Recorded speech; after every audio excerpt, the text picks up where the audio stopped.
We are going to discuss today another sahaba ng Rasulullah sallallahu alaihi wasallam or sahabiyat.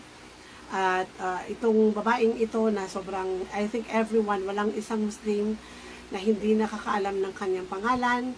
At I think pwede kong sabihin na she is the most famous. Siya yung pinaka-famous na sahabiyat, no? Nakasama din siya sa household ng Rasulullah sallallahu alaihi wasallam. And siya yung pinakabata, pinaka most beloved after Khadija radhiyallahu an. And at the same time, sa murang edad din niya, makikita natin dito, pag-uusapan natin dito kung gaano siya ka-bless na mabuhay ng ganoong kadaming biyaya ng Allah subhanahu wa ta'ala. So naisip ko lang na ikumpara mo ngayon sa mga kabataan ngayon na kung ang edad mo talaga is between 12 to 20 years old, di ba? Lalo na yung mga high school, wala talagang direction ng buhay. Hindi na ka lang makakita ng nasa high school na gustong mag-achieve ng something sa kanyang buhay, di ba? O di kaya yung sasabihin mo talaga na may pangarap sa buhay, di ba? So sobrang nakakalungkot na yung mga kabataan ngayon ay halos walang direction yung kanilang mga buhay dahil sa sobrang siguro sabi ko nga, hindi na natin masisisi yung mga bata dahil sila ngayon ay nabubuhay sa Generation E, no? Kung saan lahat ng lahat ng evil, lahat ng vices ay nakapalibot sa kanila. So, kung ang mga magulang hindi pinalaki ng tama ang kanilang mga anak, mag-expect ka talaga na ang mga bata ngayon ay sobrang napakalayo. Sa ating i-discuss ngayon, sabi ko nga, the most famous sahabiya and famous wife of Rasulullah sallallahu alaihi wasallam, and she is none other than Aisha than Abu Bakar radhiyallahu anha. Right? So, sino nga ba si Aisha, di ba? Kasi actually lahat ng bagong ipapanganak, ang pangalan niya Aisha. I think siguro pinaka-famous na pangalan siguro ng mga kamusliman, ay masasabi ko talaga na isa na dito si Aisha, right? Kasi halos lahat ng magkakapamilya ay Aisha na pangalan, di ba? Kasi nga dahil dun sa love and respect natin sa Ummul Mu'minin. Subhanallah. So sabi ng Aisha radhiyallahu anha, sabi niya, Angel Jibril has brought my picture wrap in the cover of green silk, and his dream and said, in the dream of Rasulullah sallallahu alaihi wasallam, at sinabi ng Jibril alaihi salam, she is your wife in this world and hereafter. Right? So alam nating lahat na ibig sabihin nito, ang Allah subhanahu wa ta'ala ang nagdesisyon na pakasalan ng Rasul sallallahu alaihi wasallam ang Aisha radhiyallahu anha, right? So sobrang honor ng Aisha, no? Sinabi niya ito nung malaki na siya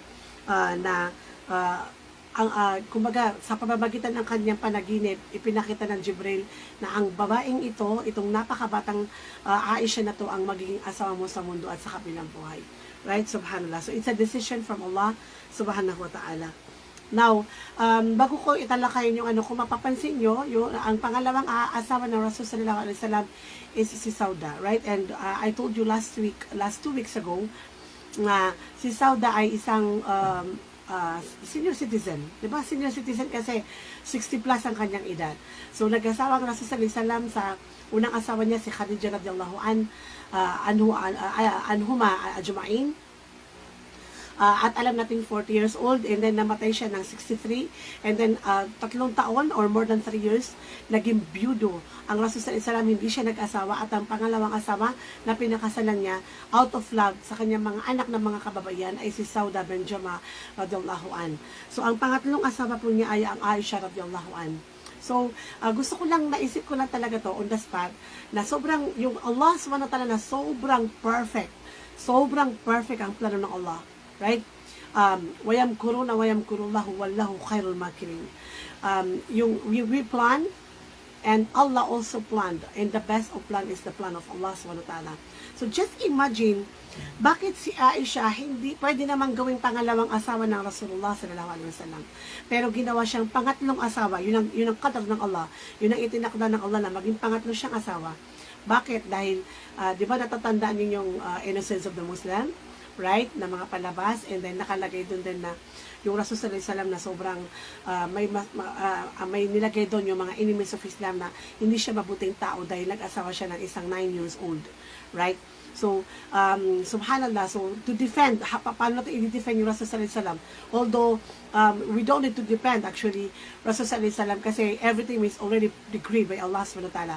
And one of the defense na ginawa ng Allah subhanahu wa ta'ala sa Rasul sallallahu alaihi wasallam sa iskandalo na ginawa ng mga enemies of Islam, I think 5 years ago, is ang Aisha, nalaman natin na naging asawa ng Rasul sallallahu alaihi wasallam, third wife ng Rasul sallallahu alaihi wasallam, hindi siya ginawang second wife kasi gagawin na namang dahilan ng mga enemies of Islam na, kita nyo na, ang Muhammad ay ganito, bla bla bla, diba?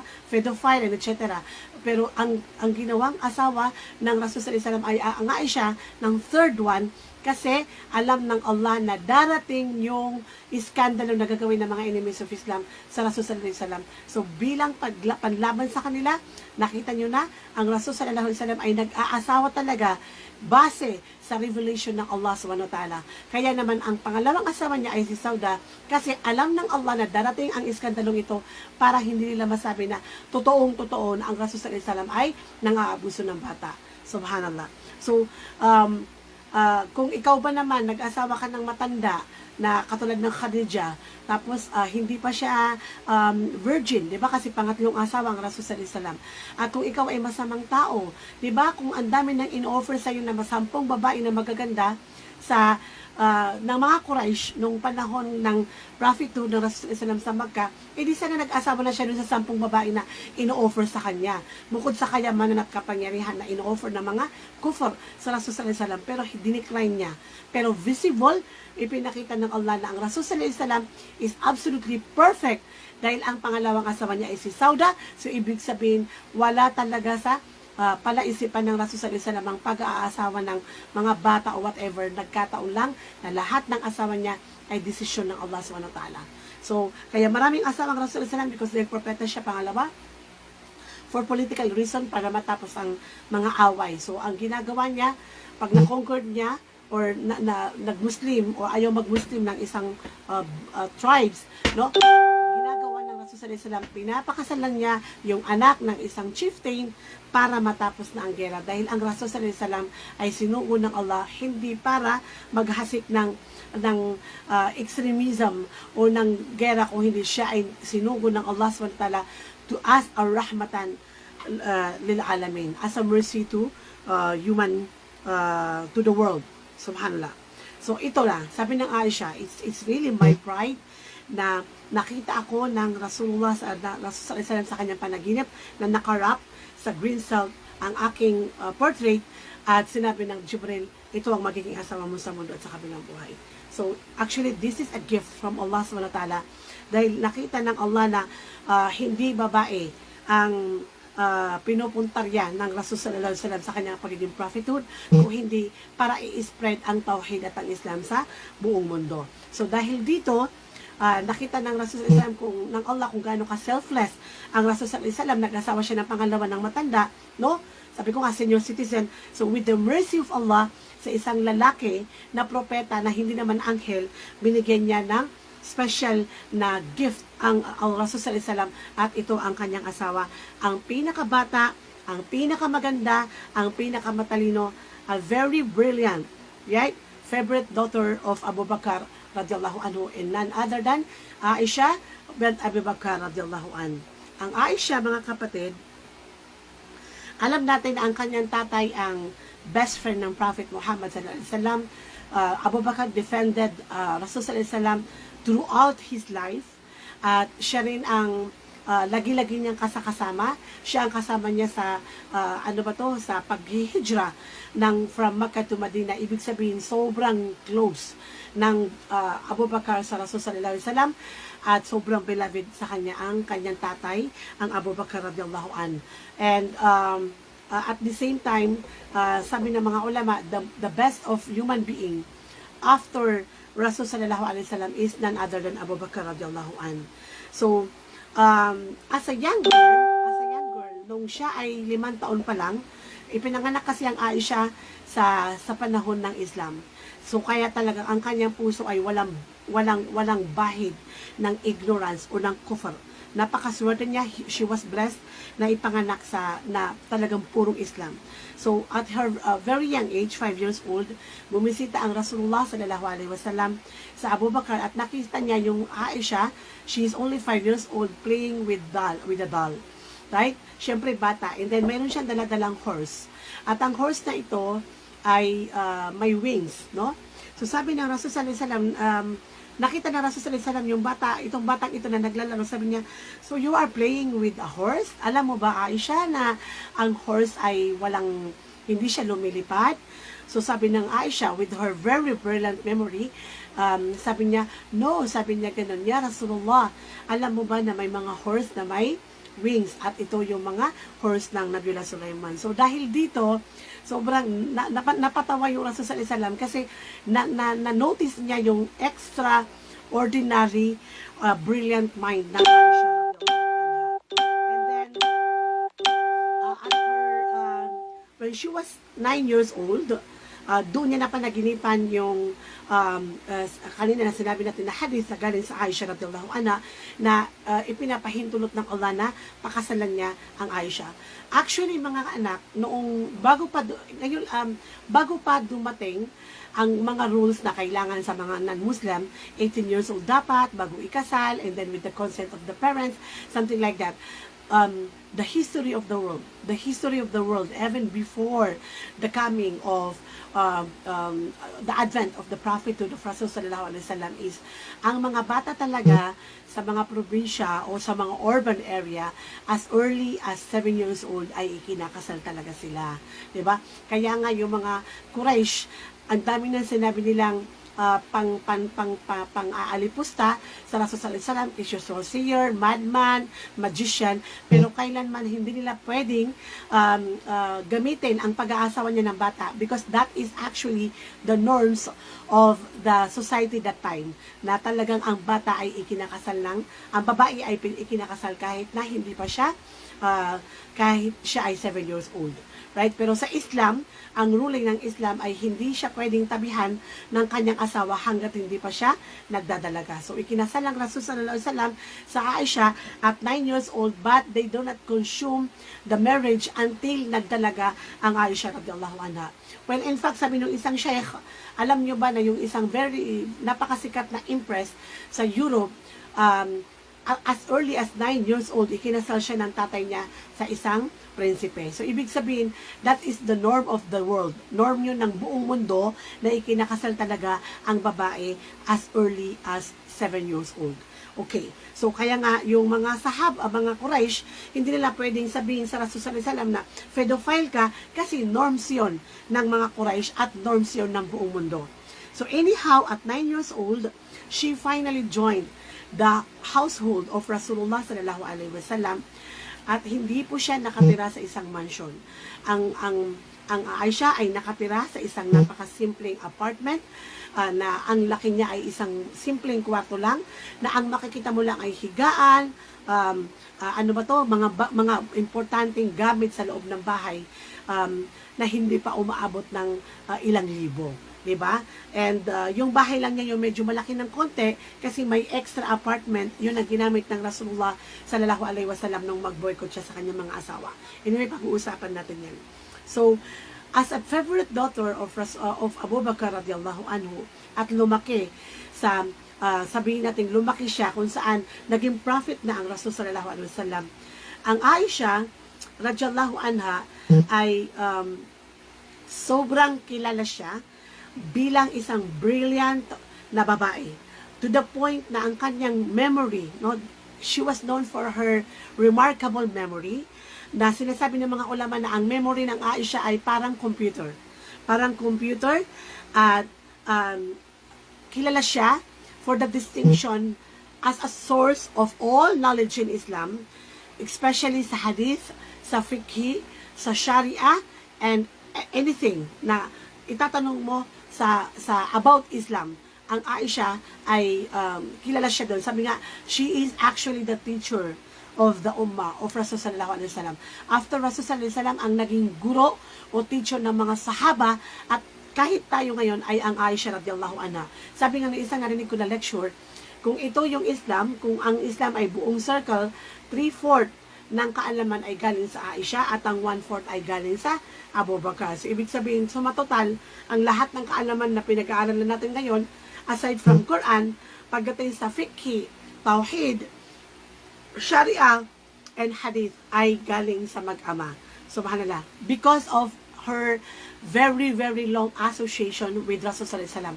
Isipin mo, lumaki siya sa Rasul sallallahu alaihi wasallam. So, expected mo na yon na dahil sa kanyang possessed na brilliant mind, mag-expect ka talaga na sobrang napakagaling ng Aisha dahil sa haba ng kanyang pakikisama sa Rasulullah sallallahu alaihi wasallam. Ang Aisha, ano ba to? Lahat ng asawa ng Propeta Muhammad sallallahu alaihi wasallam ay hindi lahat naging teacher or hindi lahat naging muhaddithin. Dalawa lang sa kanyang asawa ang naging muhaddithin, and particularly siya si Ummu Salama at ang Aisha radhiyallahu anha. So ibig sabihin, hindi porke asawa ng Rasul sallallahu alaihi wasallam sasabihin mo na muhaddithin na, no? Talagang pinipili lang ng Allah subhanahu wa ta'ala kung sino ang bibigyan niya ng kaalaman at kung sino ang bibigyan niya ng wisdom. Ang Aisha radhiyallahu anha ay wala silang anak ng Rasul sallallahu alaihi wasallam. So ibig sabihin po sa mga nanay na walang anak, hindi po basihan, no, na tayo ay magkaroon ng anak para lang masimento ang pagkasama ng mag-asawa. 'Di ba? Kaya kung may mag-asawa diyan na walang anak, wag po kayong madismaya. 'Di ba? Wag niyo pong sabihin na baka maghiwalay kami ng asawa ko dahil wala kaming anak. Dahil hindi katotohanan na ang magkukumpleto ng buhay ng mag-asawa ay anak. Dahil kung ikaw talaga at ang sa pagitan ninyo ay ang Allah subhanahu wa ta'ala at ang pagmamahal sa Rasul sallallahu alaihi wasallam, wala nang kakailanganin pa, di ba? Hasbunallahu wa ni'mal wakil. Enough is sufficient for us. Ang anak ay pwedeng maging gift para mas lalo maging masaya ang mag-asawa, pero pwede rin siya maging fitna. So hindi po basihan na magkaroon ng anak, right? Kasi ang Aisha, naging masaya siya sa piling ng Rasul sallallahu alaihi wasallam, and I think she is the most happiest wife on earth, to the point na wala naman siyang anak sa Rasul sallallahu alaihi wasallam. Okay. And then ano ba to? Ang generosity ng Aisha. Okay, ayan. So, napag-usapan natin yung kanyang brilliant mind, right? Yung kanyang very, very brilliant mind. Bago natin pag-usapan yung generosity ng Aisha, isipin mo, 14 years old, and then, kung gaano naging computerized ang kanyang utak. Ikumpara natin ngayon sa mga bata ngayon. Right? Paano magiging computerized ang utak ng mga bata? Ibig sabihin ng computerized, ano ba to? Lagay ka ng lagay, hindi siya napupuno. Ibig sabihin, sobrang, kahit anong ilagay mo sa computer, kaya niyang i-absorb. Right? Sa science, ang tawag dito ay photographic memory. Isang dinig lang, isang tingin lang, memorize na. May mga tao talaga na nilikha ng Allah na may photographic memory. Ayan. So, ang mga bata ngayon, paano nila magiging katulad yung Aisha? Very young, brilliant, with remarkable memory.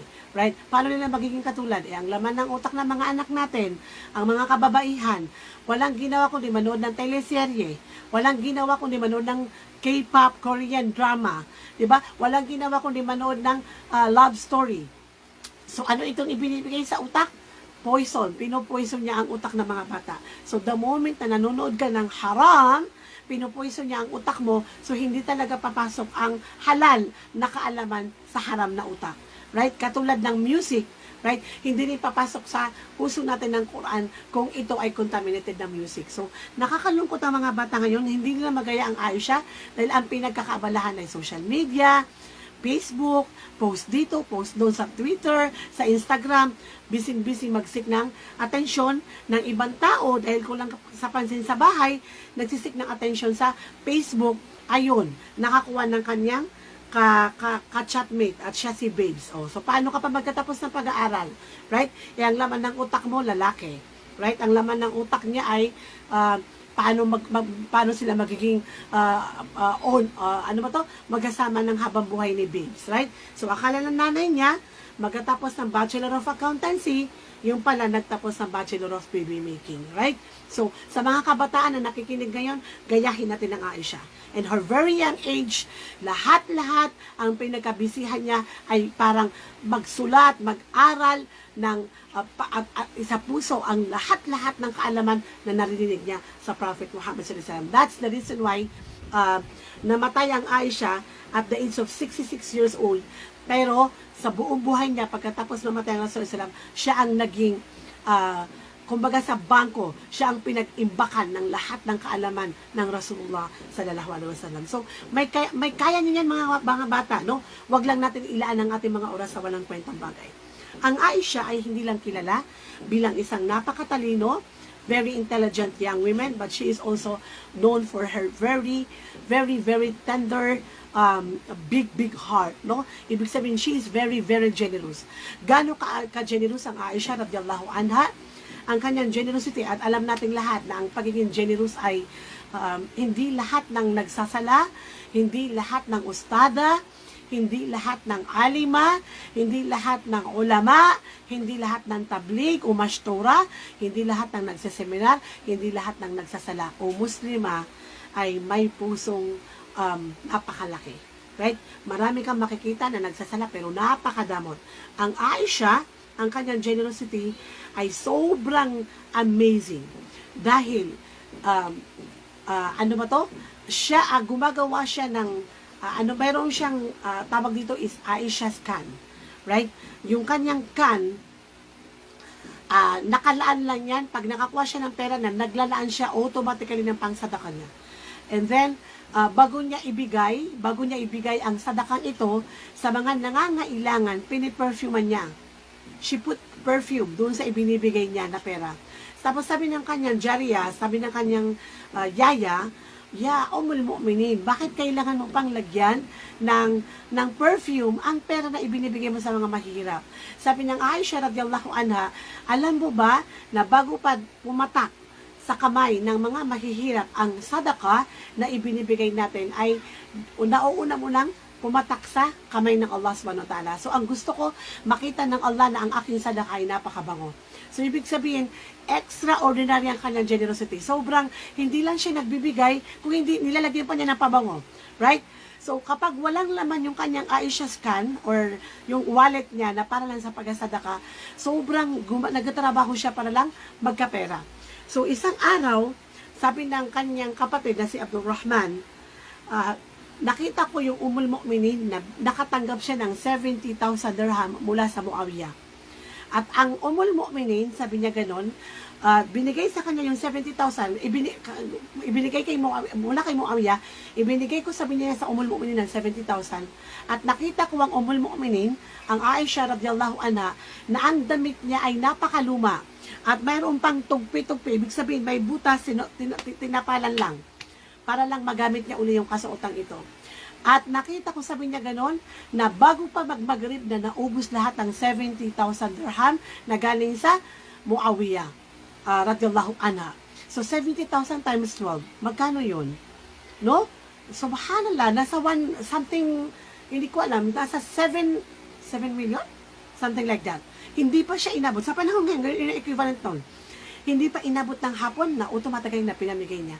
Hindi man lang sabi ni Abdurrahman, naisipan ng Ummul Mu'minin na bumili ng kahit isang kasuotan lang sa laki ng pera na ibinigay ng Muawiyah. Pangalawa, sabi niya ganon, is binigyan na naman ng Muawiyah ang Ummul Mu'minin ng 1 million dirham.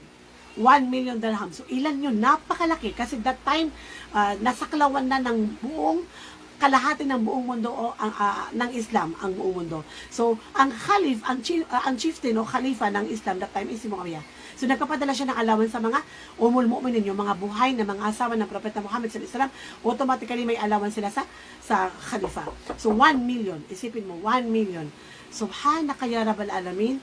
Ang sabi ng Abdurrahman, ang Aisha, sabi niya ganon pa rin ang kasuotan niya, hindi pa inabot ng Maghrib, naubos na niyang ipamigay ang 1 million dirham sa lahat ng mga mahihirap sa Madina. Subhanaka ya Rabbal Alamin. Just imagine. And then, nagkataon na Monday that time, Monday. At nag-aayuno, nagpa-fasting ang Aisha. Ibig sabihin, hindi lang siya generous ka, nagpa-fasting every Monday and Thursday. And then, nung magmagrib na, ang sabi niya sa kanyang jariya, maghahin ka na ng ating ibubreak ng fast, kakakain na tayo. Tapos ang kanyang jariya, yung isang nabasa ko talaga, yung kanyang jariya na parang hindi maganda yung pakiramdam niya. Tapos ang sabi niya sa Aisha, dahil siguro naiinis dahil ang laki-laki ng pera na dumating sa kanila na wala man lang silang naibili ng pagkain.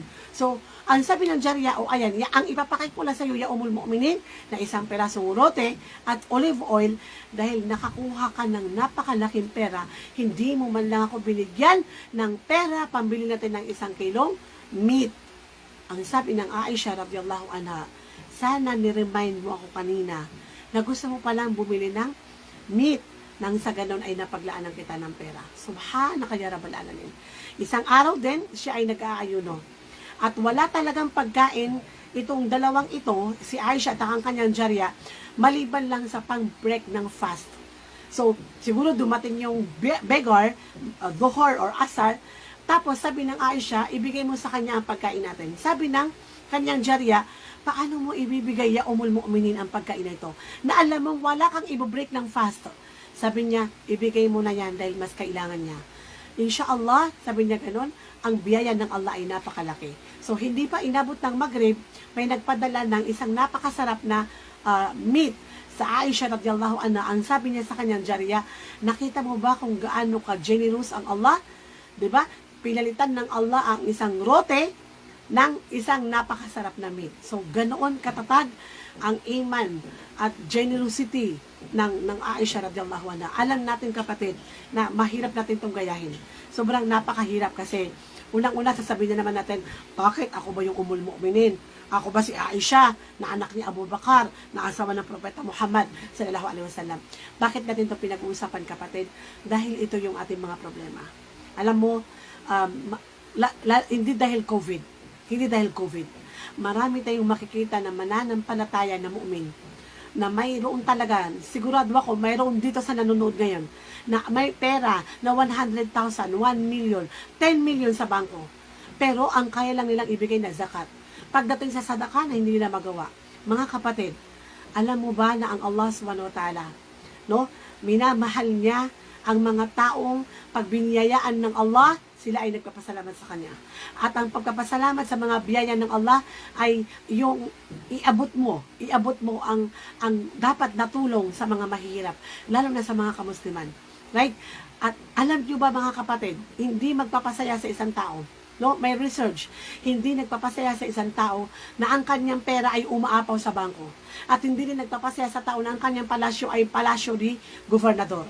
At hindi rin nagpapasaya sa tao na ang kanyang luxurious car ay napakamahal.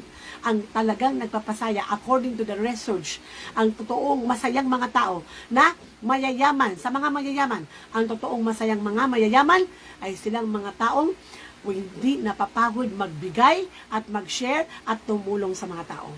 The one who extend their help to the needy and to those people who are in need of it. And the one who share their blessings are truly, those are the people who are happy.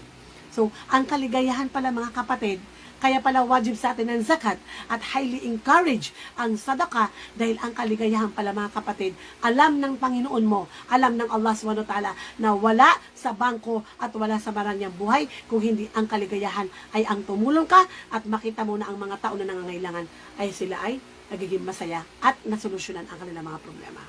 So, nasaan naman tayo sa generosity ng Aisha? Right? Alam mo ba, kapatid ko, la yadkhulul jannata bakhil. Hindi makakapasok sa paraiso ang mga taong napakadamot. Right?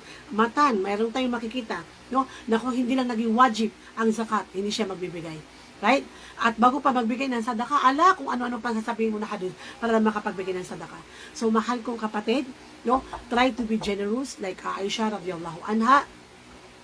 Maging generous tayo, mag-extend tayo ng napakalaking tulong sa abot ng ating makakaya, subhanaka ya rabbal alamin, at hindi man natin makayanan ng Aisha, na parehas kung may pera o wala, siya ay generous, pero at least mga kapatid, mag-try tayo kapatid ko, na maglaan ng portion ng ating mga kayamanan, ang portion ng ating mga salary, na ibigay ito sa mga mahihirap. Kasi doon pa na natin nakukuha ang kaligayahan. Ayan. Okay.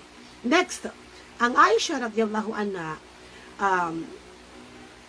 sa sobrang generosity niya, meron siyang pamangkin kay Asma, na asawa ni Zubair ibn Awam radhiyallahu anhu ajmain. At ang kanyang pangalan ay si Abdullah. Si Abdullah bin Zubair ay parang anak-anak, para sobrang, ang tingin niya ay parang anak niya. Sobrang beloved sa kanya ang kanyang pamangkin, siguro nga dahil nga walang anak. And usually, ganito naman talaga yung mga kapatid natin, na mga kamag-anak natin na walang anak, kumukuha talaga yan ng parang ampon. Pero hindi niya inampon ang Abdullah. Pero sa sobrang pagmamahal niya sa Abdullah, at ang Abdullah, nakikita niya na sobrang mahal siya ng Mu'minin, hindi mapakali yung Abdullah na sa tuwing nakakakuha ng pera yung Aisha, bigay ng bigay. So isang araw pinagsabihan siya ni Abdullah. Sabi niya, "Ya Mu'minin, bakit kailangan ibigay mo ang lahat-lahat sa mga mahihirap? Bakit hindi ka magtira para sa sarili mo?" Sabi niya ganun. "Aba, wala kang asawa." Ang dami na sinabi ng Abdullah. Ang Aisha, dahil hindi niya mapigilan ng Abdullah na magsalita, nagalit ang Aisha. Sabi niya, "Ganyan ka?" Sabi niya ganun. "Bakit mo ako pinipigilan na i-please ko ang Allah subhanahu wa ta'ala? Bakit mo ako pinipigilan ni Abdullah?" So dahil hindi niya mapigilan yung Abdullah sa pagsasalita, nagalit ang Aisha. Sabi niya, "Wallahi al-azim," sabi niya gano'n, na mula ngayon na hindi na kita kakausapin. Dahil kung ganyan ang gagawin mo sa akin, na pipigilan mo ako na gumawa ng kabutihan para sa Allah, na hindi na kita kakausapin." Pero nung nawala na yung kanyang galit, naisip niya na hindi maganda ang kanyang pag-uus. So ang ginawa niya, nagpa-free siya ng napakaraming slave bilang pag-break ng kanyang oath. So syempre, dahil most beloved niya si Abdullah, bati na naman sila. So ibig sabihin, normal lang pala talaga yung minsan nagagalit tayo. 'Di ba? Kasi kung mismo yung Aisha nagagalit, pero kaya lang ang galit ng Aisha ay galit dahil sa pinagsasabihan siyang wag gumawa ng kabutihan. Tayo kasi minsan nagagalit tayo walang kwenta. Ayan. So isa pang generosity ng Aisha, may tumuktok sa kanyang bahay. And then, isang babae, may dalawang anak na maliit. So, humingi ng tulong sa Aisha, humingi ng pagkain. Yung Aisha, wala siyang pagkain maliban sa 3 dates. 3 piraso lang talaga. So, eksakto isa sa nanay, isa sa 2 anak. So, yung isang bata na maliit, yung isang maliit na anak ng babae, minadali niyang kainin yung dates niya. Nirush niyang kainin. So, tapos habang kinakain niya, nang matapos niyang kainin, at kakainin na ng nanay niya yung kurma, yung bata na nakatitig sa nanay niya. So, out of mercy and love ng kanyang nanay, nasa bungangan na niya yung kurma, ang ginawa niya, iniluwal niya, hinati niya sa 2, pinakain niya sa isa yung isa, tapos pinakain niya sa yung kalahati sa isa. Habang tinitingnan ng Aisha na umiiyak siya, ganon ka soft-hearted, ka-tendered ang puso ng Aisha radhiyallahu anha. So umiiyak siya, sobrang na-amaze siya, sabi niya, grabe talaga na maging nanay ang nanay kasi sobrang merciful. 'Di ba? Kasi ini nga naman naranasan ng Aisha yung gano'n, 'di ba? Kung siguro merciful siya sa mga mahihirap at hindi pa niya mga kilala, ano pa kaya kung nagkaanak siya? So because of her tender heart, naiyak siya habang pinapanood niya yung mag-iina. Subhanaka ya rabbal alamin. Okay, syempre alam na natin, ang buhay naman na mananampalataya ay punong-puno ng napakaraming pagsubok. Right? Walang mananampalataya na hindi binibigyan ng Allah ng pagsubok. Ngunit ang pagsubok sa Aisha ay kakaiba, Hindi siya normal na pagsubok. Ang pagsubok na ibinigay ng Aisha, ng Allah subhanahu wa ta'ala sa Aisha ay pagsubok kung saan inislander siya, Hindi lang siya binakbite. Inislander siya. I mean, kasi backbite is totoo, Yung pag-chismis, na totoong binakbite mo yung isa dahil, for example, ano ba pagkakaiba ng backbite at saka slandering? Ang backbite ay totoo. Right? Tapos, chinichismis mo yung tao. Totoong madamot siya, totoong whatever siya. Right? Totoong pandak siya, totoong maitim siya, totoong malaki ang mata niya, katulad ko, tulad nun. Backbite yun. Pero ang slander ay, sinabi mo na ginawa ng isang tao pero hindi niya ginawa. That's slandering. And sa Islam na double jeopardy. So subhanallah, ang ibinigay na pagsubok ng Aisha, ng Allah SWT sa Aisha radhiyallahu anha ay slandering ng mga munafik sa Madina. Particularly the Banu, ano ba to? Mustalak. Yan, the Banu Mustalak. So, in-slander nila yung Aisha. Sinabihan nila na ang Aisha ay nagzina, ang Aisha ay may ginawang kababalagan, and syempre, yung Aisha, isipin mo, that time, na i-slander siya, she is only 14 years old. Diba? 14 years old. So, kaya nila talagang yariin ang Aisha. Kaya nilang pagbintangan ng napakadaming, anumang masamang pagbibintang. Right? So, in-slander siya ng mga hypocrite or monafik ng Madina. And wala billah, dahil sa ang Madina was flooded with this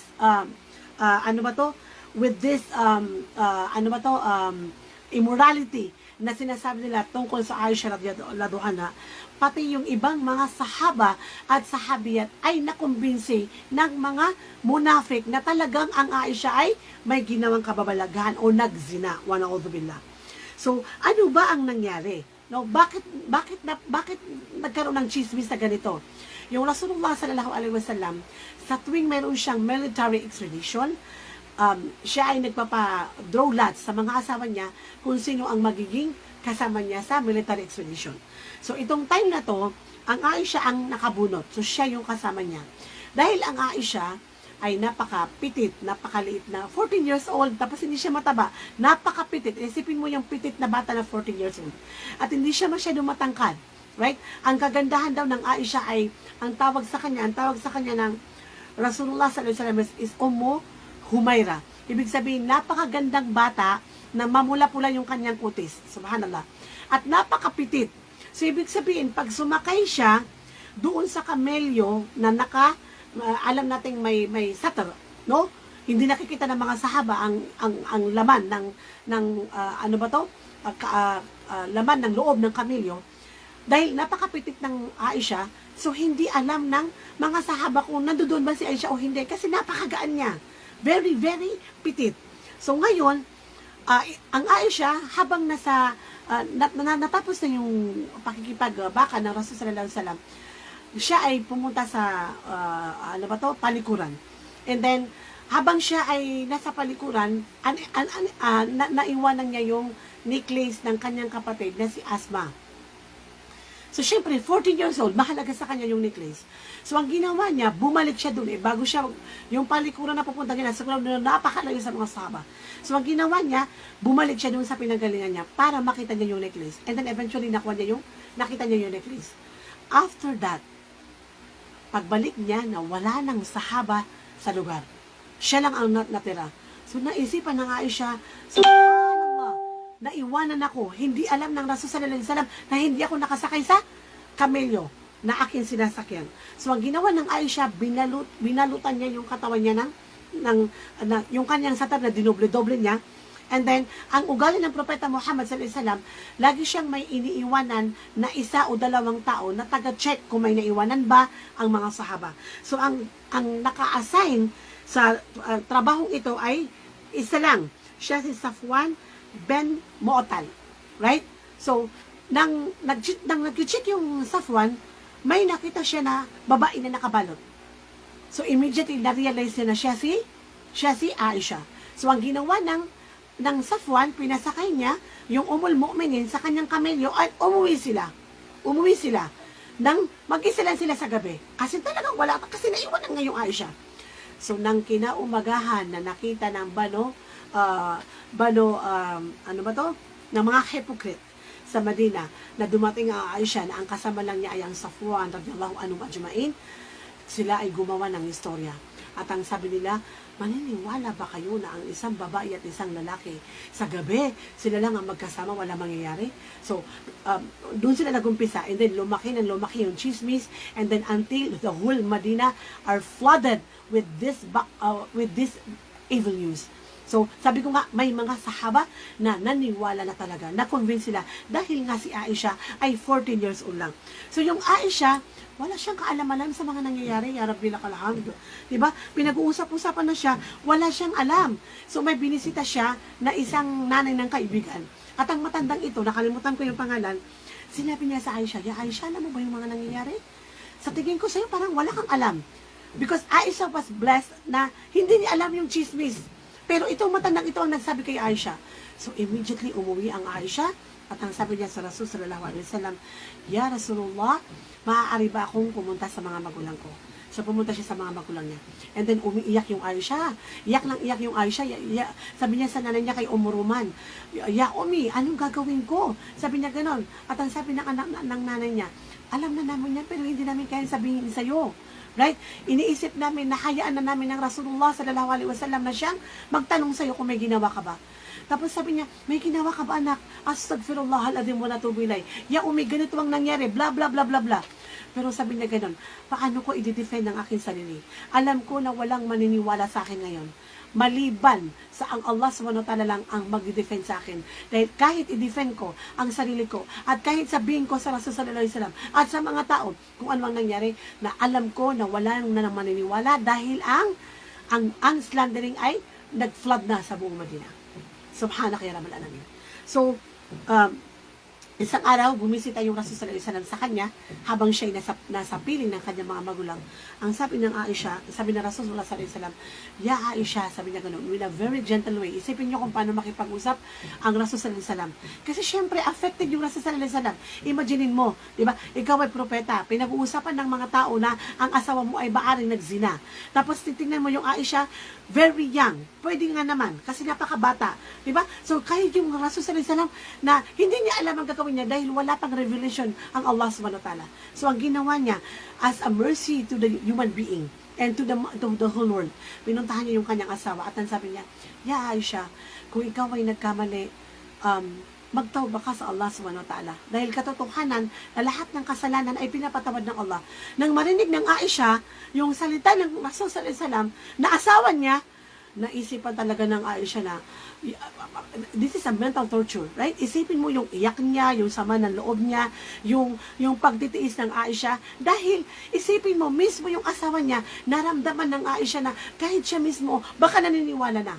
In fact, may narinig ako, nabasa ako na hadith, tinanong niya yung Ali, isipin mo yung Ali. Tinanong niya, so ibig sabihin sobrang affected na yung Rasul sallallahu alaihi wasallam sa news na nangyayari. Tapos tinanong niya yung Ali, tapos sabi daw ng Rasulullah sallallahu alaihi wasallam sa Ali, Ya Ali, ano ang masasabi mo sa mga chismis na narinig natin ngayon sa Madina? Sabi daw ng Ali, Ya Rasulullah, pwede ka naman mag-asawa ng mas bata. Ibig sabihin, hindi ko sinasabi na ang Ali ay naniniwala, pero kahit siya mismo ay parang, paano nga naman kung totoo? So, yung Rasul sallallahu alaihi wasallam, wala siyang masabi. Pero alam mo yung mga asawa ng Propeta Muhammad sallallahu alaihi wasallam, despite na may jealousy, despite na may insecurity sila sa bawat isa, dahil kaya sila may insecurity, hindi lang si Aisha ang may insecurity na naramdaman kay Khadija. Right? Kahit ang Aisha na may insecurity na nararamdaman sa Zainab, sa Salama, sa Hafsa, sa Jubaira. Why? Because they are human being, right? Pero despite, mga kapatid, na ang mga asawa ng Propeta Muhammad sallallahu alaihi wasallam ay may nararamdaman na insecurity sa kanya, sa bawat isa, lalo na sa Aisha na napakabata at alam nila na most beloved sa Rasul sallallahu alaihi wasallam, lahat ng asawa niya ay nagsabi na, Ya Rasulullah, wala kami alam kung hindi ang Aisha ay talagang napakabuti. Mashallah. Na yung iba dyan na kung may kaduwaya at may oras para wasakin niya duwaya niya, baka, hindi naman ako nagumpisa ng chismis nagumpisa naman yung ibang tao. So, sisiraan na niya yung duwaya niya, di ba, yung asawa ng asawa niya, para lang ma-win-win niya ang puso ng asawa niya. Pero yung mga asawa ng Propeta Muhammad sallallahu alaihi wasallam, the Ummul Mu'minin, mashallah, all of them nagsabi, wala kaming alam, Ya Rasulullah, maliban sa ang Aisha ay napakabuti. So, naniwala yung ibang sahaba, pero hindi ang kanyang mga kakompetensya sa puso ng Rasulullah sallallahu alaihi wasallam. Mashallah, Ummul Mu'minin talaga sila. Right? So, ngayon, nang marinig ng Aisha na ang Rasulullah sallallahu alaihi wasallam ay nagsasabi ng ganon, Subhanallah. Yeah? na, ya Aisha, kung nagkamali ka, magtauba ka, ibig sabihin, naniniwala yung asawa niya, doble-dobleng mental torture ang naramdaman ng Aisha. And then, ang sabi niya, sabi ng nanay niya, ang sabi ng tatay niya, ya Aisha, magsabat ka. At ang sinabi ng Aisha, sabi niya, wala akong, sa sobrang iyak niya na nakalimutan pa niya yung pangalan ng Yaqub, yung tatay ng tatay ng Prophet Yusuf alayhi salam. So, sabi niya, wala akong sasabihin maliban sa sinabi ng Yaqub. Sabi niya, so for me, patient is most fitting for me. And it is Allah whose help can be sought against that lie which they ascribe to me. Diba? So, yung sinabi mismo ng Yaqub, na sabi niya,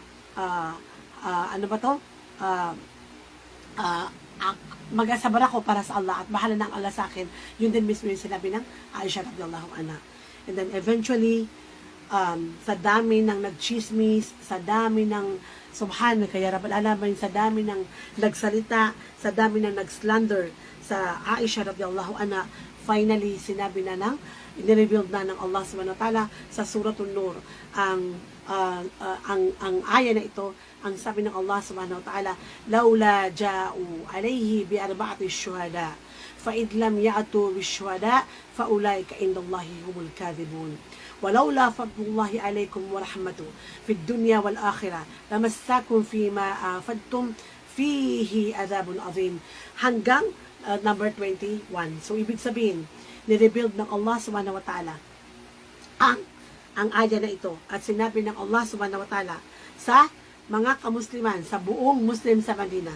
At ito din ay sinabi niya sa mga babae at sa mga tao na mahilig mag-slander, magwasak ng puri ng mga mu'min, mga puri ng mga mu'min ng mga lalaki at puri ng mga mu'min ng mga kalalakihan.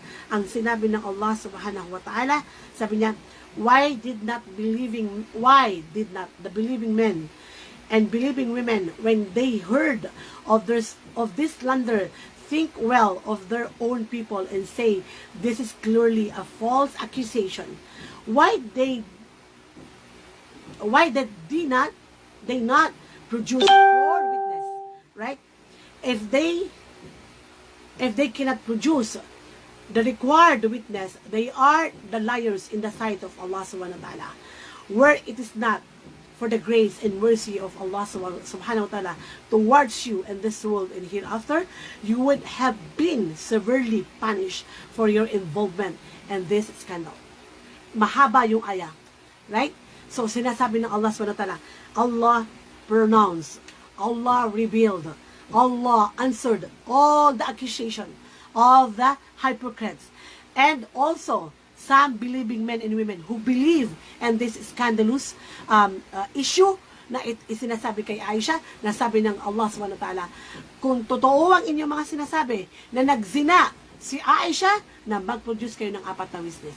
Mag-produce kayo ng 4 na witness. At kung hindi kayo makapag-produce ng 4 na witness, na lahat ng mga chismosang ito, lahat ng mga slanderous na ito, mga backbiter na ito, na lahat kayo ay mga sinungaling sa harapan ng Allah subhanahu wa ta'ala.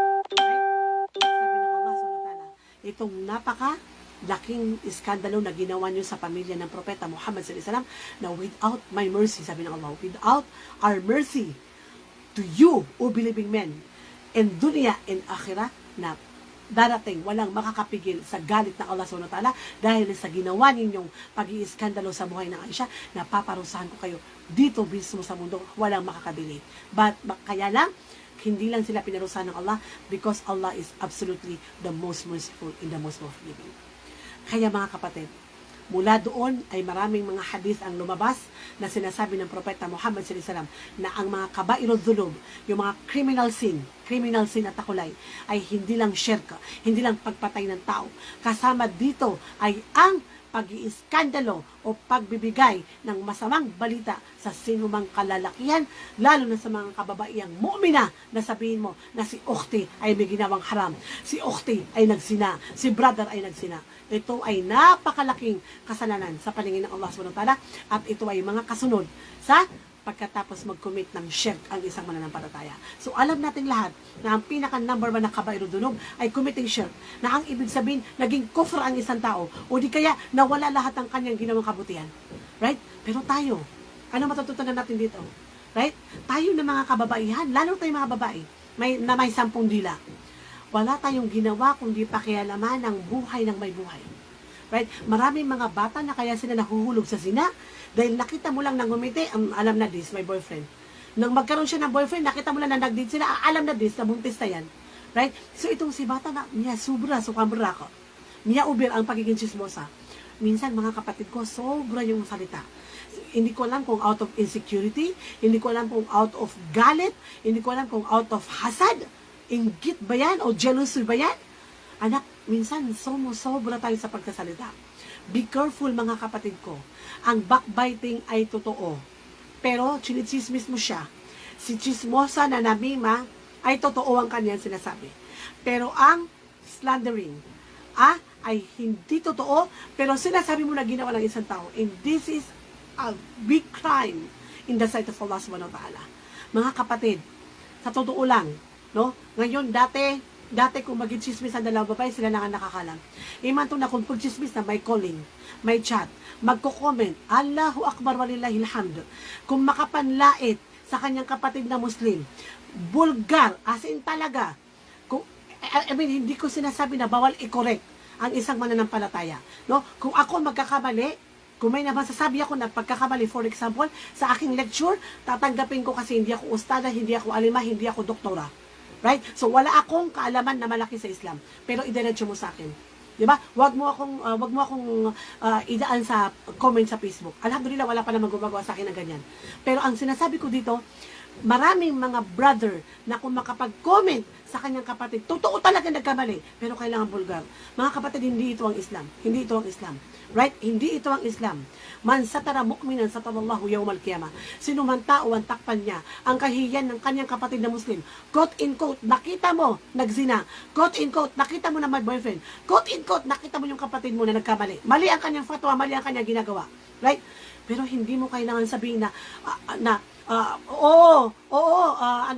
nagdaawa ka nga pero nagsayaw ka naman. Subhanallah, ang dami ng ginawang kabutihan ng isang tao, kailangan ang titignan mo yung pagkakamali na ginawa niya. Right? Di ba? So isipin mo, sinisilan mo yung kapatid mo na Muslim. Wala ba tayong masabi mabuti? Karamihan sa mga tao ngayon pagdating sa pagsasabi ng pagsasabi ng yung forbidden what is evil na napakagaling pagpangungutya ng mga ibang tao. Pero pagdating ng kabutihan, pagsasabi ng kabutihan na wala kang maririnig. Wala kang maririnig. Ganon din, nagkamali lang yung kapatid mo dahil sinabi niya na si music ay halal and whatsoever. Akala mo krimen ang ginawa niya. Akala mo krimen ang ginagawa niya. Nagkamali lang yung kapatid mo na alam mo na may boyfriend, pero kailangan i-chismis mo na siya inagzina na. Mga kapatid, be aware. No? Maging ano tayo. Kasi wala nang pagkakaisang umana ito. Huwag na natin dagdagan. So, ang pinakamabuting Muslim, man satara mu'minan satarallahu yawmal qiyamah. Sino man tao ang nakita niya, ang kahihiyan ng kanyang kapatid na Muslim, at tinakpan niya, itinago niya sa satarallahu yawmal qiyamah, ano man ang kahihiyan niya na ginawa dito sa mundong ito, tatakpan ng Allah sa kabilang buhay. So, kung mismo yun, sataral mu'min, ibig sabihin, nakita mo na gumawa ng haram, tatakpan mo ang inutos ng Rasulullah sallallahu alaihi wasallam. I-correct mo ng tama. Kausapin mo ng personal na message. Right? Hindi yung ganito. So, ang pinag-uusapan natin dito ay ang pag-i-slander ng mga ma-hypocrite sa Rasul sallallahu alaihi wasallam. Ang sabi ng Allah subhanahu wa ta'ala sa Suratul Nur, kung hindi lang yung biyaya ng Allah subhanahu wa ta'ala sa mga mananampalataya dahil may ilan sa kanila na naniwala sa chismis na ginawa ng mga hypocrite, Allah subhanahu wa ta'ala automatically will punish that people in Medina. Why? Because ang siniraan nila, ang winasak nila, ang pinagsabihan nila ng very slanderous na salita ay ang Mu'minin, ang Aisha radhiyallahu anha. Pero ganun pa man, no? Ang kausap ng Allah sa Suratul Nur ay mananampalataya, no? Maging maingat po tayo. Please, maging maingat po tayo. No? Isinama ko lang yung kung magko-correct ka. Kasi po, alam ko naman po na yung mga nagdadawa, hindi naman sila, wala silang gagawing slanderous na something. Pero yung pag-i-slander sa mga kapatid natin, sa da'wa at mga ulama ay hindi talaga maganda. Huwag po natin tingnan yung pagkukulang nila, ang tingnan po natin is kung ano yung mga magagandang ginawa nila. Ayan, so, ayan po ay taufik lang ng Allah, no? Bilang isang nanonood ngayon, kung nakita mo yung kapatid mo, kaibigan mo, kaklase mo, kamag-anak mo, something may ginawa, kausapin mo siya na personal. Okay, nakita kita sa illegal. At may kasama kang lalaki, bakit mo ito ginagawa? Bakit mo ito ginagawa? So, kausapin mo niya, may problema ka ba, Ukti? paano kita matutulungan? Sige lang. Sabi mo, inshallah, magtiwala ka lang sa akin, wala na makakalansa, nakita ko. Right? Pero kapag inulit mo to na kailangan i-save kita, pupunta na ako sa mga magulang mo. Yun dapat, doon ka dumiretso sa magulang niya. Right? Kasi para protection na nila yung mga anak nila. Hindi yung ipi-Facebook mo, igaganito mo, and whatsoever. Right? Kasi ito ay napakalaking kasalanan sa paningin ng Allah subhanahu wa ta'ala. So, alhamdulillah, nang i-declare ng Allah subhanahu wa ta'ala ang innocence ng Aisha radhiyallahu anha. Ano ba to? At ang nanay niya ay nagsabi na, Ya Aisha, bakit hindi ka pumunta sa asawa mo at magpasalamat ka sa kanya? Magpunta ka sa Rasulullah sallallahu alaihi wasallam. At ang sabi ng Aisha, syempre masama ang loob niya sa Rasul sallallahu alaihi wasallam kasi syempre iba yung relationship nila, mag-asawa sila, di ba? Tapos ang sabi ng Aisha, fa wallahi ladim, hindi ako magpapasalamat sa kanya. It is Allah who free me. It is Allah who defend me. It is my Lord who protected me from this slanderous act in Medina. So, hindi ako magpapasalamat sa Rasulullah sallallahu alaihi wasallam. So, actually, masama lang ang loob niya sa Rasulullah sallallahu alaihi wasallam dahil ang iniisip niya, ikaw ang asawa ko, ikaw ang pinakahigit na nakakakilala sa akin, how come na paniniwalaan mo ang mga chismis ng mga hypocrite at mga mahihinang kamusliman. Siyempre, nang malaman ng Rasulullah sallallahu alaihi wasallam na ang Aisha ay talaga namang pure, no, at talagang she deserve to be the members of the household of Rasulullah sallallahu alaihi wasallam, automatically mas sumobra at umapaw ang pagmamahal at respeto ng Rasulullah sallallahu alaihi wasallam sa Aisha. Right? Okay. So, ano naman yung mga ibang ginagawa nila, di ba? So, alam natin na yung Aisha, bata pa lang siya, tapos syempre yung Rasul sallallahu alaihi wasallam, 50 plus ng pakasalan niya ang Rasul sallallahu alaihi wasallam. So, sobrang napakalayong agwat ng dalawang ito. Ang unang pinag-usapan natin ay ang love story ng Khadija at ng Rasul sallallahu alaihi wasallam sa mga nauna nating topic, no, last 2 weeks ago. Ngayon naman, ang pag-uusapan natin ay yung love story ng mag-asawang ito. No, yung Rasul sallallahu alaihi wasallam, sobrang perfect ang kanyang marriage life. No, ipinakita niya na most beloved sa kanya ang Khadija, despite na napakatanda ng Khadija ng 15 years old, no, ng Rasul sallallahu alaihi wasallam. And then, naging sobrang amazing din ang love story nila ni Sauda, to the point na senior citizen, ang Sauda, walang masabi ang Sauda kundi napakabuting asawa ang Rasul sallallahu alaihi wasallam. But let's go for the love story ng Rasul sallallahu alaihi wasallam at ng Aisha. So batang-bata pa ang Aisha, alam ng Rasul sallallahu alaihi wasallam na marami siyang nami-miss, no? So ang ginagawa nila mag-asawa, automatically nagre-raise sila. Nagre-raise sila. So noong ang Aisha ay maliit pa lang, no, nung bata-bata pa siya, pag nagre-raise sila, lagi niyang talo ang Rasulullah sallallahu alaihi wasallam. Pero nung malapit na mamatay ang Rasul sallallahu alaihi wasallam at ang Aisha ay tumaba, nag-raise sila, sabi niya, ya Rasulullah, mag-raise tayo. Okay, let's raise. Right? So nag-raise sila. Tapos natalo ang Aisha. Kasi lumaki na siya. Tapos sabi ni Rasul sallallahu alaihi wasallam, ito ang kabayaran mo, matalo mo ako. So ibig sabihin, ang Rasul sallallahu alaihi wasallam, since he is the perfect of all the perfect, diba? Perfect in all aspect of his life, ipinaramdam niya na dapat ang asawa, magkaroon kayo ng time ng inyong asawa. Di ba? Kaya maraming mag-asawa na parang, boring ba talaga ang pag-aasawa sa Islam? Bakit boring? Hindi dapat boring. Hindi pa dapat habang tumatanda kayo, mas lalo kayo nagmamahalan, katulad ng Khadija at ng Salam. Hindi pa dapat ang love story kung ang asawa mo ay mas bata sa'yo. Hindi pa dapat. Huwag mong kalimutan na bata yun. So, ibigay mo sa kanya kung ano yung mga bagay na nawala sa kanya. Right? Ang dami-dami ng moment nila ng Rasul sallallahu alaihi wasallam na sinabi sa hadith. Right? Isang araw, mayroong pang festa. Imagine mo, may festa. Diba? Tapos, hindi naman po pwede na yung Rasul sallallahu alaihi wasallam, yung Aisha na pumasok doon. Right? So, anong ginawa ng Rasul sallallahu alaihi wasallam? Dahil maliit lang ang Aisha, pitit nga. So, nilagay niya dito sa kanyang parang isay, okay, dito ka umano sa balikat ko. Kasi para makita mo yung mga pinapanood dun sa kabilang ano, kasi naka-fence yung festa. Diba? So isipin mo, pinagtiyatsagaan ng Rasul sallallahu alaihi wasallam na ilagay niya dito sa balikat niya ang Aisha out of love, and as a husband, alam niya na dapat paligayahin mo ang asawa mo. Hindi yung ikaw lang. Ay, naku, maraming mag-asawa ngayon. Ya Rabbi lakal hamd. Napakasarap. Ay, naku, kayong mga girl kayo, bago kayo mag-asawa, huwag kayong nakukuwalan sa kunwaring mag-i-Islam. Kasi minsan, kapag yung mag-i-Islam na yan, makitid ang utak, ang sasabihin lang niya sa'yo, ito karapatan ko, hak ko to. 'Di ba? Pag nag-asawa ka, dapat dito ka lang sa bahay, huwag kang lumabas, lahat na lang haram. Wait, ano to? Lahat sa'yo, wala ako? Right? May mga ganong lalaki na mga one-sided eh. 'Di ba? Dapat pag mag-asawa ka, huwag ka lang lumalabas. Ay, haram ba yan? O, yung Rasul sallallahu alaihi wasallam, nagaganito. O, nag-exercise sila ng Aisha. Pinapalabas niya, pinapanood niya. So, ibig sabihin, hindi siya haram. Right? Huwag lang haram ang pinapanood. Ya Rabbi lakal hamd. And of course, mga kapatid ko, no? Huwag natin kalimutan na ang pag-aasawa ay may momentum, may memories, may mga masasayang bagay. Diba? So, dapat may mga moment kayo na lalabas lang kayo, may mga moment na wala yung mga anak nyo, mag-uusap lang kayo, para lang kayo mag-boyfriend, para lang kayo mag-girlfriend, tawanan, life, diba? Mag-sweetie-sweetie. Hey girl, ganyan talaga ang pag-aasawa. Diba? Ngayon, kung ang asawa mo makitid, maliit ang kaalaman niya sa Islam, at napakakitid ng kanyang utak, at walang wisdom, naku talaga naman, may mga lalaki na, oy, ang trabaho mo lang na dito sa bahay, ang magluto ka, maglaba ka, maglinis ng bahay, ang ibada mo. Oy, gusto kong sabihin sa'yo, bakit hindi lang katulungan kinuha mo? Diba? Ang Rasulullah sallallahu alaihi wasallam, isipin mo, ang mga asawa niya, wala siyang anak. Sa mga asawa niya, doon lang siya nagkaanak sa Khadijah. Pero ano sinabi ng Aisha? Ang Rasulullah sallallahu alaihi wasallam ay tumutulong sa house chores. Ang Rasulullah sallallahu alaihi wasallam, siya yung naglalaban ng kanyang mga gamit. Diba? Subhanallah, propeta yon, tumutulong, ikaw pa. Wow naman. Minsan, hindi ko alam eh, may mga lalaki na one-sided eh. Alam lang nila karapatan nila, hindi nila alam yung karapatan ng mga kababayan. Alam nyo po, ang babae daw, ganito kami ka-weak. Kung gusto nyo, sumunod kami sa inyo, at halos magsujud na lang, sabi ng Rasul sallallahu alaihi wasallam, iparamdam niyo sa mga asawa ninyo na sila ang nag-iisang prinsesa ng buhay nyo.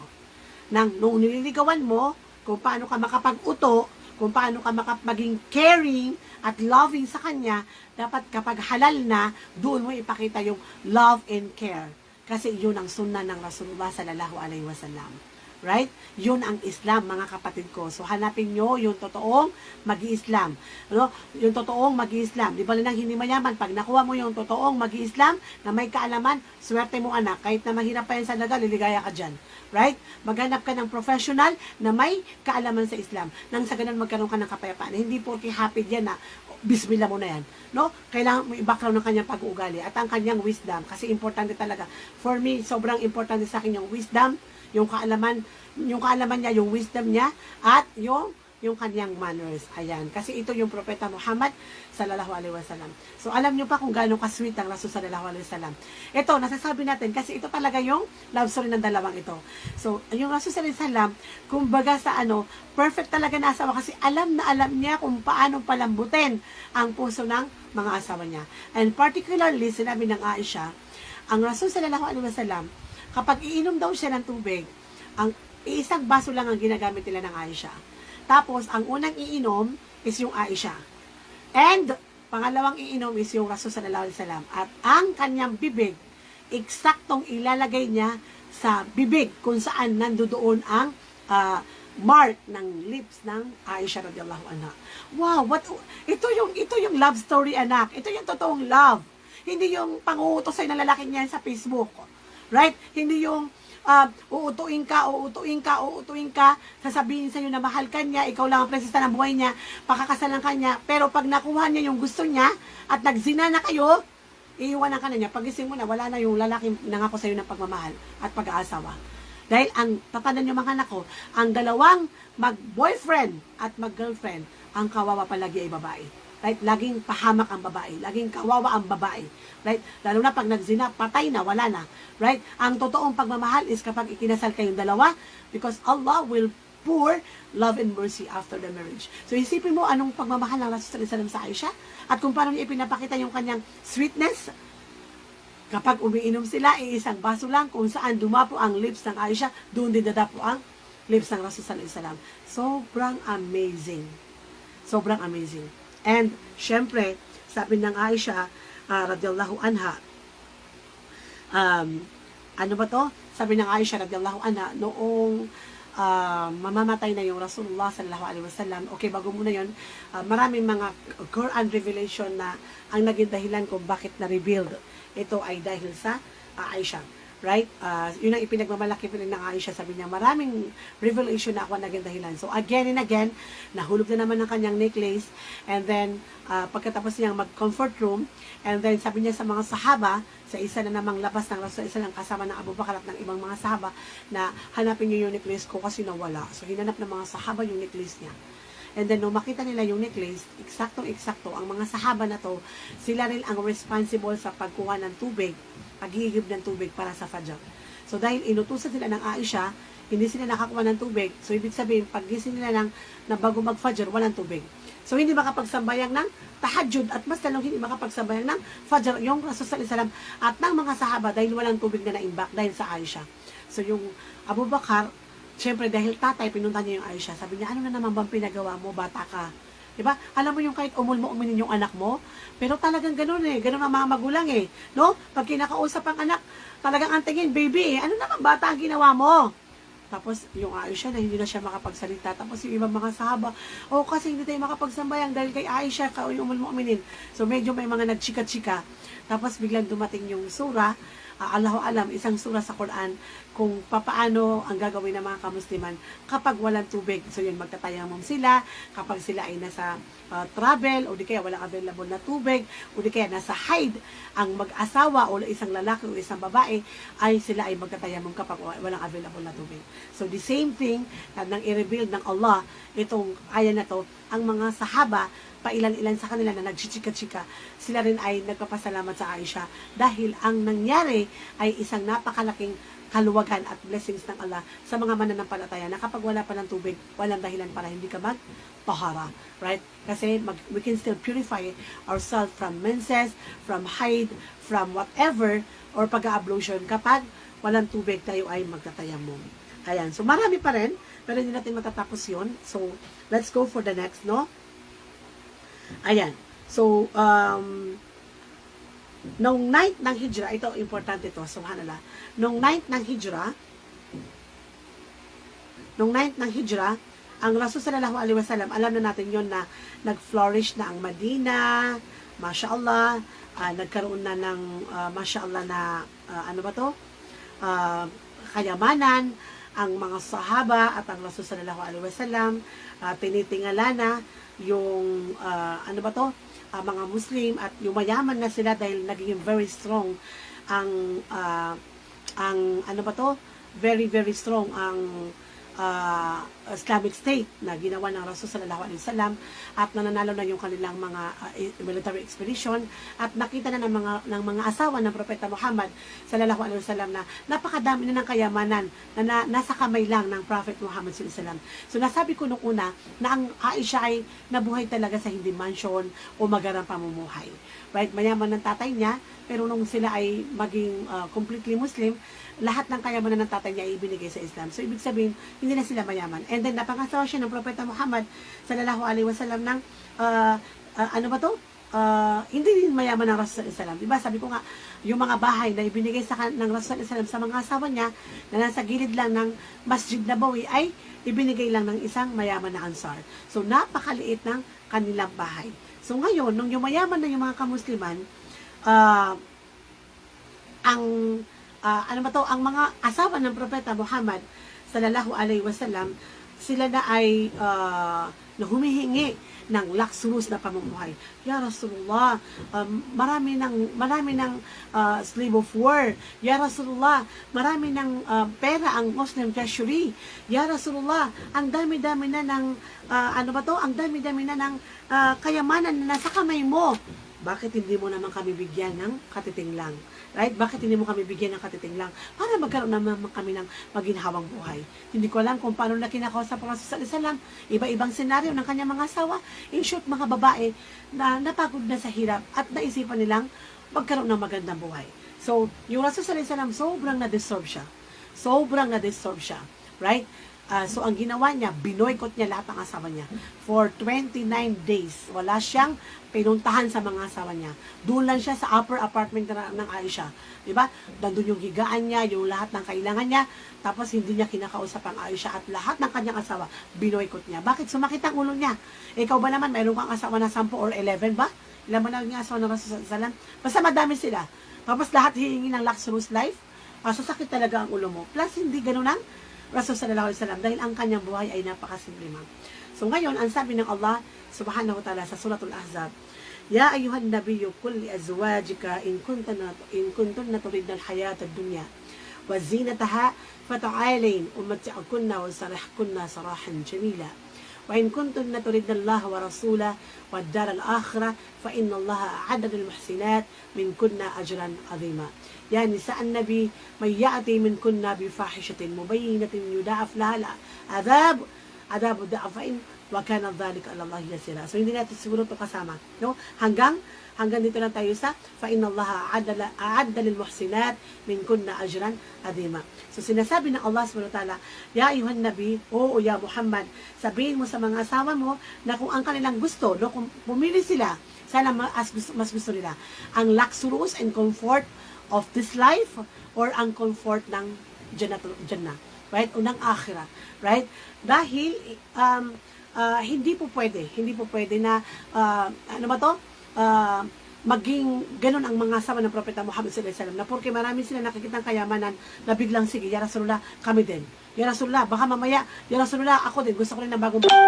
Ya Rasulullah, gusto ko ng ganito. So, pinapili sila ng Allah subhanahu wa ta'ala. So, automatically, nang bumaba yung revelation, kinausap ng Aisha, ng Rasul sallallahu alaihi wasallam muna yung Aisha, kasi nga nandun siya sa kanyang upper apartment, at ang sabi ng Rasul sallallahu alaihi wasallam sa Aisha, Ya Aisha, sabi niya ganon, you can go to the house of your parents and then sabi niya ganon, tatanungin kita kung gusto mo, sabi niya ganon, ay ang luxurious ng dunya na hindi ko kayang ibigay yon.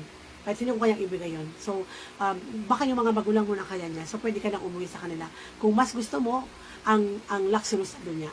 Pero kung ang mahal mo ay ang Allah at ang Rasul sallallahu alaihi wasallam at ang maganda sa akhirah, then nasa sayo.